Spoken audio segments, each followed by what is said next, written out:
अस्सलाम वालेकुम। के न्यूज़ हेडलाइंस के साथ मैं हूं हारिस अली शागिलानी और मैं हूं कुदसिया शौकत। चलते हैं आज की अहम खबरों की तरफ।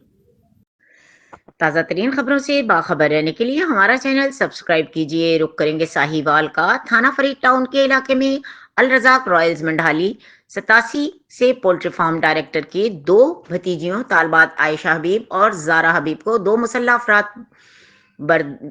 जबरदस्ती अगवा करके रक्शे में डालकर फरार हो गए। तफसीलात के मुताबिक स्कीम नंबर 3 के अनीसुर रहमान के भाई हबीबुर रहमान की दो बेटियां तालबात आयशा हबीब 15 साल और जारा हबीब 16 साल ट्यूशन सेंटर से घर जाने के लिए निकली तो महर मोहम्मद नईम और नामालूम मुलजिम रक्शे में आ गए और असले के जोर पर दोनों को जबरदस्ती अगवा करके रक्शे में डालकर फरार हो गए।